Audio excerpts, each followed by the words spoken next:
Next on Worcester News tonight, closing arguments Friday in the so-called House of Horrors murder trial. Plus, allergy season is in full effect in central Massachusetts, how residents are fighting back against high pollen counts.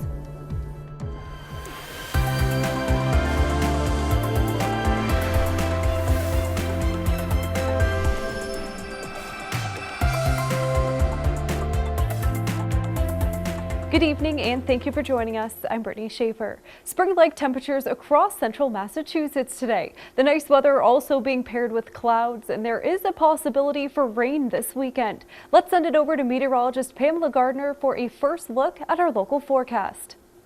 Hey there, good evening. We did have a couple spot showers and a few sprinkles across central Massachusetts, but those will diminish as we go into the overnight forecast. Cool with a breeze, 53 degrees.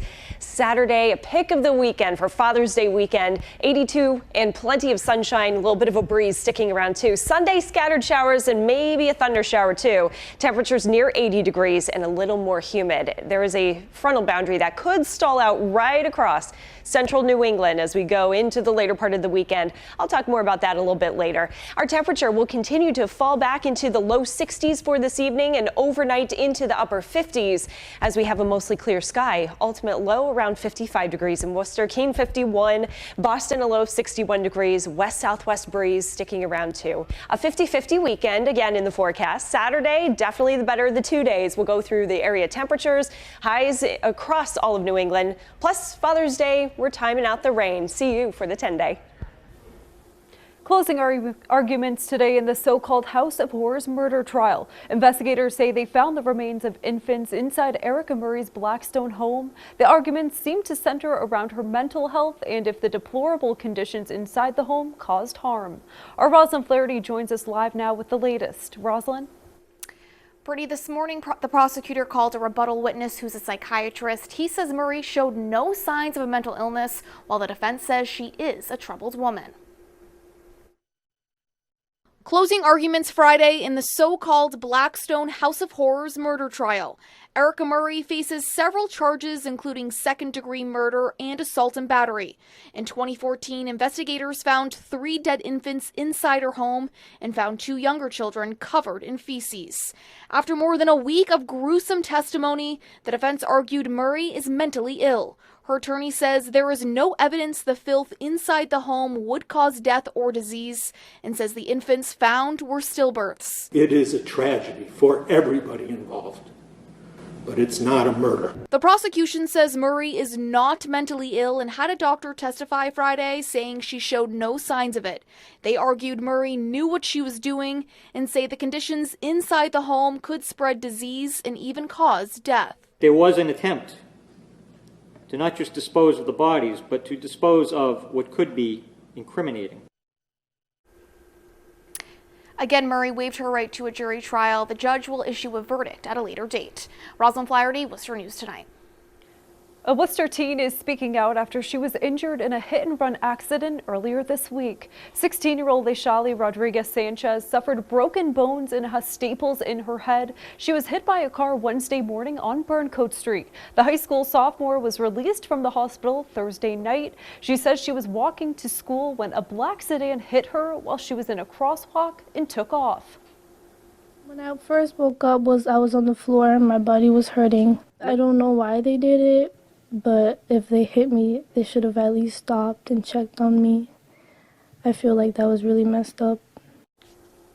The teen says she is lucky to be alive. She will need another surgery for her broken shoulder. Anyone with any information on the incident is asked to contact Worcester Police. The city moves another step closer to breaking ground on Polar Park this summer.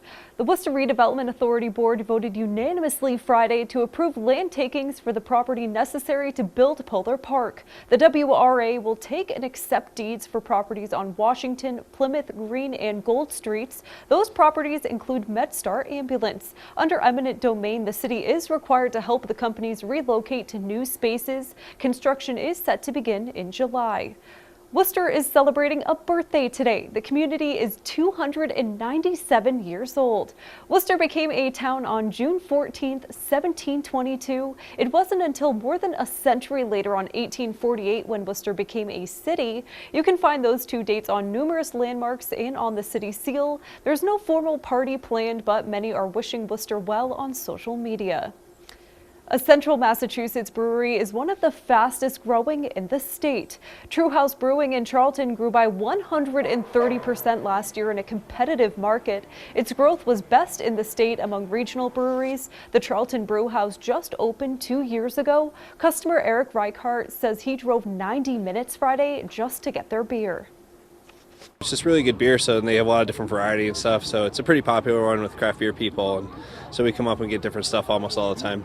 At this point you can get, there's a guy that rolled out of here before with about 10 or 11 cases of beer, but we just come up and get what we want to get. But we heard about this brewery that's one of the best breweries in the United States. Last year, the Tree House expanded their grounds by 16,000 square feet. Allergy season is in full swing in Worcester County. While some residents are left reaching for the tissue box, others are heading to the car wash to clear off pollen. Our Chandler Walsh joins us live now with more. Chandler? Brittany, yesterday's rain may have washed away much of the pollen, but some here in the city say they're still waking up to irritating allergy symptoms and films of pollen on their windows. A thin layer of yellow pollen coats cars in Worcester. The Golden Nozzle Car Wash on Grove Street says they're seeing some customers come in more frequently. With the wind blowing, it just covers it, no matter where you're at. So sometimes when they wash it right away, about an hour, 2 hours, you'll see them sometimes when you come right back. They say the spring weather is great for business. Manager Hector Garcia says they're cleaning more than 400 cars a day, double their usual. We usually do about 200, 300 depending, but with the pollens out lately, it's been crazy. The season is not as positive for Sherry Cox, who says she needs allergy medicine to get through the day. My eyes itch, my throat itches. You can tell how I'm talking right now. It's affecting everything. She says her symptoms have been much worse than past years. I wouldn't take anything for it before, but now I have to take something for it and keep my windows shut, I have to dust all the time. People like Rafaela Dine are a little more fortunate. She doesn't have allergies, but says the pollen is making things difficult for the people around her. It's just everywhere. It almost looks like little cotton balls, like we're getting like a snowstorm or something, but it's just all coming from the trees. It's absolutely wild. Back at the car wash, Garcia says the pollen is so thick it can cloud the air inside his bays as cars are hosed down. I get the little sniffles a little, but I'm used to it. While Garcia says he'll take the boom in business, allergy sufferers like Sherry Cox are counting down the days until the season passes. Live at Worcester's Elm Park, Chandler Walsh, Worcester News Tonight.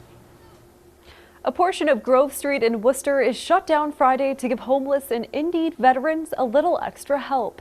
Veterans Inc. annual Stand Down event offers free haircuts, clothing, a career fair, and access to housing resources. Hundreds of veterans and their family members took advantage of the dozens of vendors. Veterans Inc. says the men and women who served our country deserve to be taken care of. It's an event that will try to help veterans and their families in need to get through a myriad of services that will help make their lives a little bit easier. Legal services, health care, employment opportunities, simple things like getting their registry of motor vehicles to renew their licenses, but job opportunities as well. The list is endless, and it makes a great opportunity for veterans because, in a sense, it's like one-stop shopping under one roof in one day. 2 seconds, I want to say before I Veterans Inc. has been doing the Stand Down event for 14 years. Massachusetts' largest virtual public school holding its graduation ceremony Friday. TECCA Connections Academy offers students a technology-enhanced public school option. At today's graduation, the keynote speaker had a powerful message for students. Our Gretchen LaRosa has more. Gretchen? Brittany, Rena Finder says she didn't understand hate as a 15-year-old Jewish girl during the Holocaust, and she still doesn't understand it now. She spoke to graduates today about the importance of change. Teaching people about the Holocaust to make sure that Holocaust doesn't happen again, because the world allowed this to happen. She survived the Holocaust, and at 90 years old, Rena Finder has spent years trying to educate future generations of how destructive hate can be. It was tragic that people who had a chance, as it was slowly happening in the beginning, nobody said anything. When people say they didn't know, that's a lie. Finder shared her powerful message Friday with more than 200 TECCA Connections Academy graduates. Superintendent Adam Goldberg considers her visit a gift. There aren't many of these survivors remaining, and so the message that she gives, which coincides with so much of the message that we've had, really was just, it's a blessing. Catherine Washburn is heading to Syracuse University in the fall. She says Finder's message comes at a perfect time because young people are making sure their voices are heard more than ever before. Especially because history is daunting and the stories that we have in the past aren't something to be proud of, but what we do have is the future, and that can be something we're proud of if we use it correctly. It's young people now that say no, don't do that anymore. I still don't see adults, our government, are really helping. Now, Rena's an amazing woman. She started a nonprofit organization called Facing History and Ourselves. It aims to teach people about prejudice and injustice through her own experiences, just like she did for students today. Gretchen LaRosa, Worcester News Tonight. An area town clerk is getting statewide recognition for her work. Millbury clerk Jane DeValio received the 2019 Clerk of the Year award through the Massachusetts Towns Clerk Association. The town credits her for developing a new system for issuing and tracking licenses, managing town hall renovations, and conducting trainings for local officials and town employees. She's worked for Millbury for 22 years and been the clerk for the last 18.